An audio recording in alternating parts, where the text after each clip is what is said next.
Hello, good morning to all. Today we will discuss about DNA fingerprinting. Now, what is exact DNA fingerprint?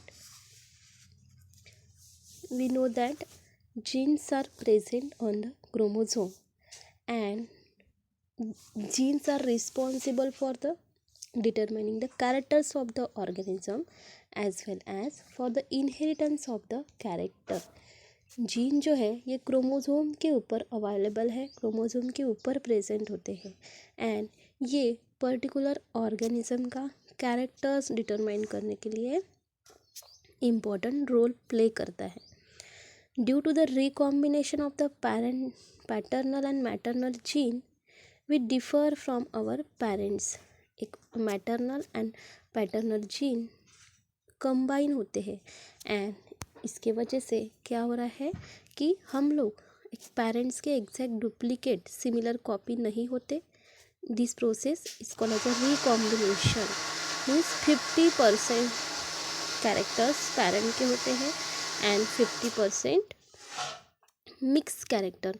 So it is called as a recombination and hence we differ from our parents. Differences also arises due to the infrequent mutation that occur during the gamete formation. ये जो difference दिख रहा है, difference we differ from our parent, otherwise differences also arises. क्यों दिखता है difference? Due to the infrequent mutation हो रहा है एंड ये कब हो रहा है? It occur during the gamete formation at the type of the cell division के वक्त जो गमेट फॉर्म होता है एंड इसके वजह से particular mutation. What do you mean by the mutation? Sudden change in a genetic material of the individual, it is called as a mutation. इसकी वजह से डिफरेंस हम लोग को दिखता है. Due to all this factor every individual has its unique genetic makeup. इसके वजह से एवरी इंडिविजुअल को एक पर्टिकुलर जेनेटिक मेकअप है एंड विच में be called as a fingerprint. और ये all factor, environmental factor, internal factor, genetic makeup, generally इसे हम लोग क्या बोलते हैं? डीएनए फिंगरप्रिंट बोलते हैं. The technique develop to identify a person with the help of the DNA restriction analysis. And ये जो टेक्निक है ये जनरली क्यों डेवलप हो रही है? तो for to identify a person, एक पर्सन को आइडेंटिफाई करने के लिए with the help of the DNA restriction analysis is known as a DNA profiling और डीएनए फिंगरप्रिंटिंग. एक पर्टिकुलर रेस्ट्रिक्शन एनालिसिस है एंड इसे हम लोग बोलते हैं डीएनए प्रोफाइलिंग और the DNA fingerprinting. Each and every living organism has its unique fingerprint unique होता है and that technique is called as a DNA fingerprinting. The technique of the fingerprinting was first given by the British genetics. और ये technique सबसे पहले किसने discover की है? British genetics doctor Eli Jeffrey in 1984. Particular British genetics है. Genetics means क्या?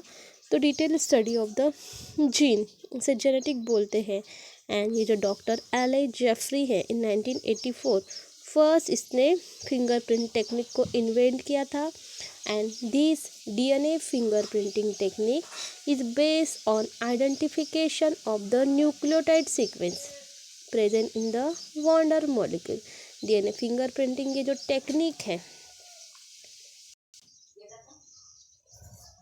DNA fingerprinting technique is based on the identification of the nucleotide sequence present in this wonder molecule. ये जो टेक्निक है किसके ऊपर बेस्ड है कि इसमें कितने न्यूक्लियोटाइड के सीक्वेंस अवेलेबल हैं in the wonder molecule. Nucleotide sequence is nothing but our nitrogenous bases. About the 99.9% of the nucleotide sequence in all person is same. Person में जो भी न्यूक्लियोटाइड सीक्वेंस होते हैं 99.9% कैसे होते हैं? सेम होते हैं. Only some short sequence of the nucleotide differ from person to person. कुछ न्यूक्लियोटाइड के शॉर्ट सीक्वेंस है, ये पर्सन टू पर्सन हम लोग को डिफर दिखते हैं। In the population every person show the unusual sequence of the 20 to the 100 base pair. Every person में एक पर्टिकुलर अनयूजुअल सीक्वेंस है, कितने हैं 20 to 100 बेस पेयर है, which are repeated several time. और ये जो बेस पेयर है सेवरल टाइम रिपीट होते हैं। इट मीन्स क्या, न्यूक्लियोटाइड सीक्वेंस मैक्सिमम सेम होते हैं, बट ये जो रिपीटेड सीक्वेंस होते हैं इसे हम लोग बोलते हैं variable number of tandem repeats. ये जो रिपीटेड सीक्वेंस है इसे हम लोग बोलते हैं variable number of tandem repeats. And the length of the region having the variable number of tandem repeat is different in each individual, hence it is a key factor in the DNA profiling। तो ये जो nucleotide sequence सब में same होते हैं, but ये variable number of tandem repeat है, ये एक ईच इंडिविजुअल से डिफरेंट है, and as individual to individual different ये रिपीट सीक्वेंस दिखते हैं। So it is a key factor in the DNA profiling. DNA profiling में एक की रोल प्ले कर रहा है। Step involve in the DNA fingerprinting are as follows. DNA fingerprinting में कौन सी स्टेप होती है, तो सबसे पहली स्टेप है आइसोलेशन ऑफ द डीएनए।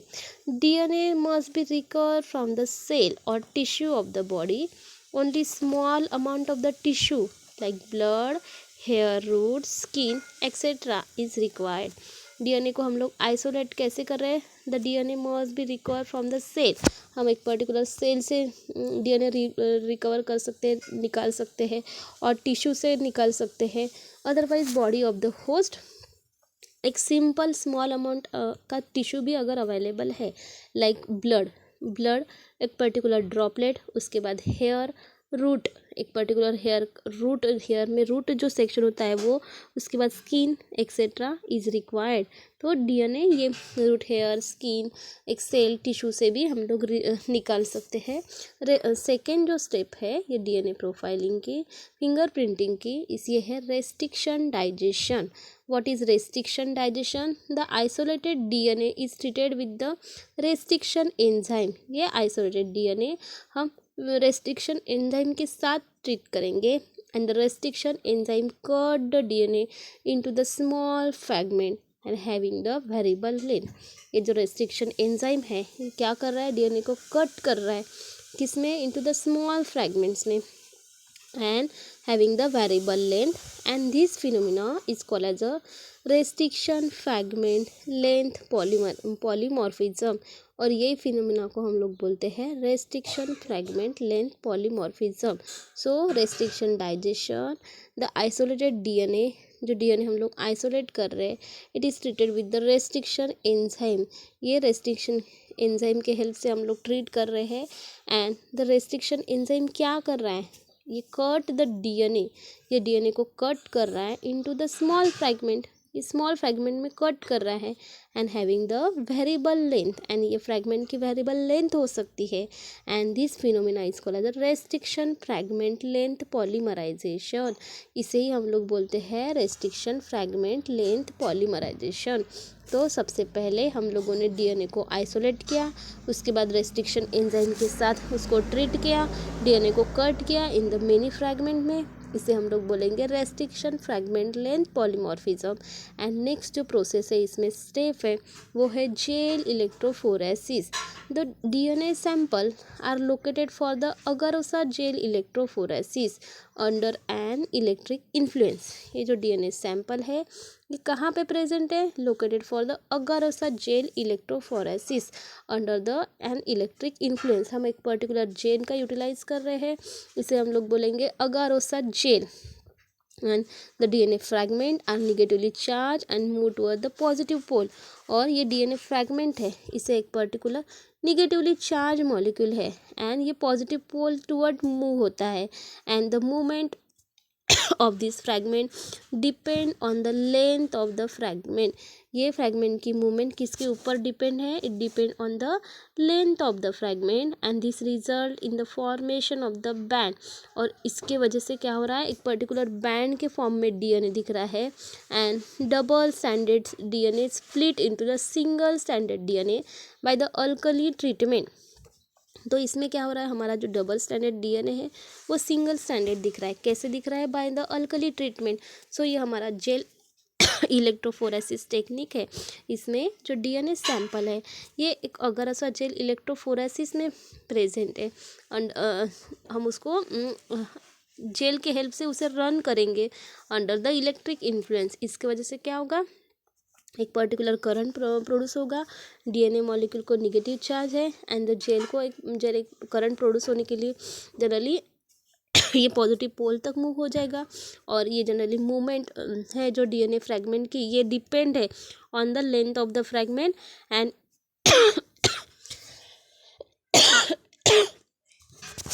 इसका रिजल्ट क्या होगा, this result in the formation of the band.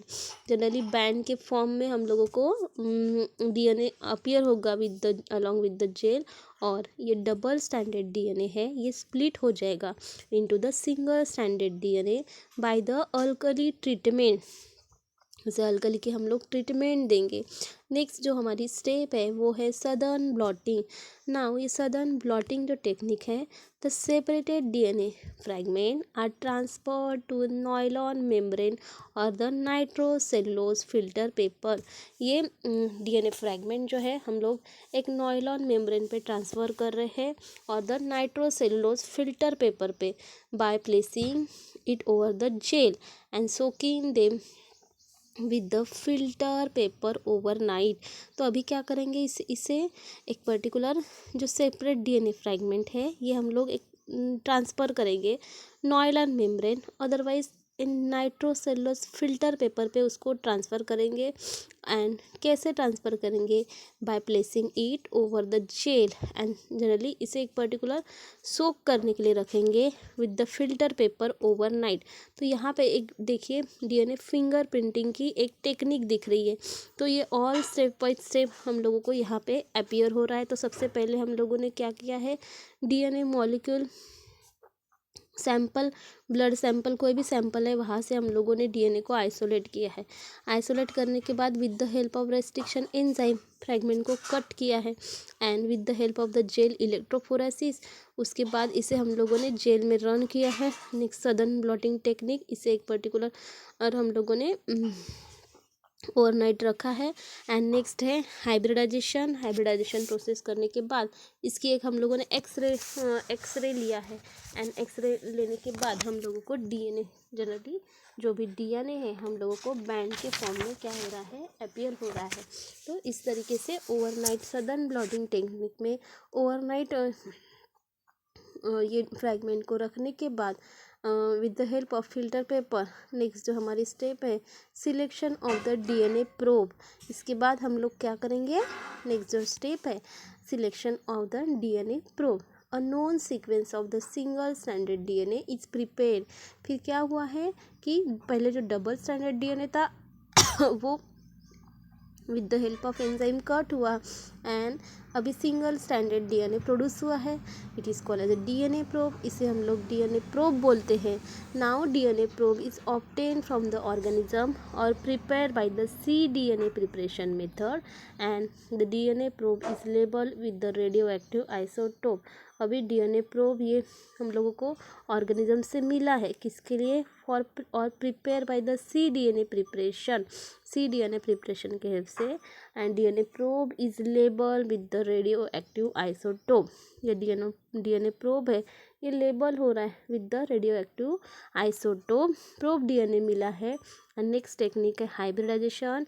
Probe DNA is added to the nitrocellulose filter paper containing the host DNA.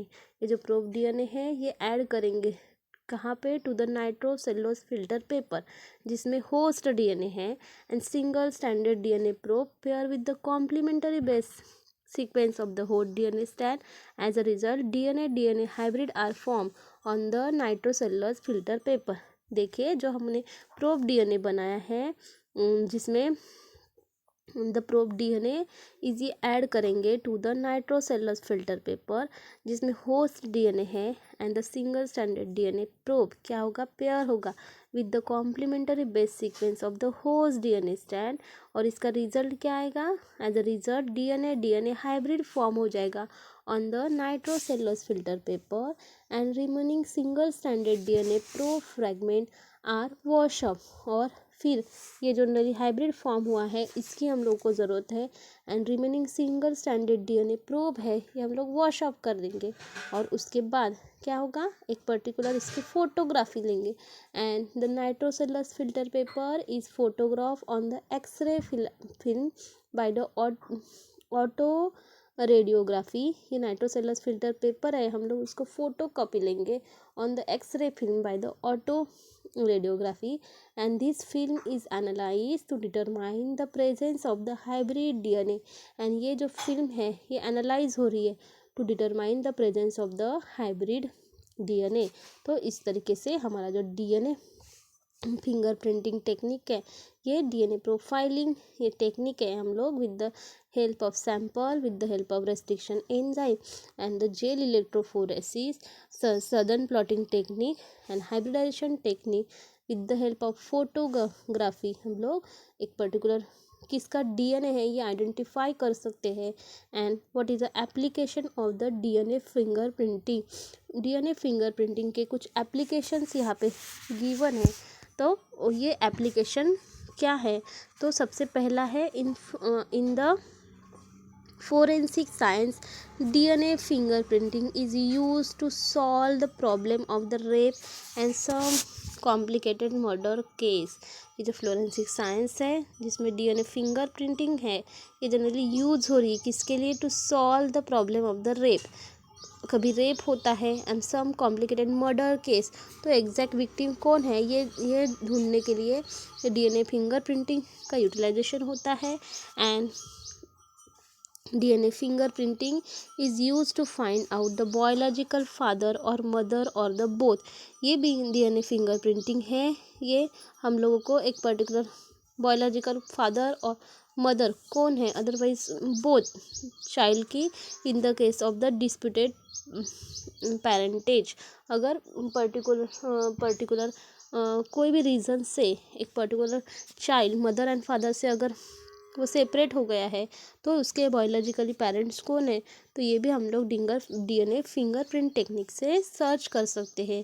And DNA fingerprinting is use in the pedigree analysis in the cat dog horse and the animal.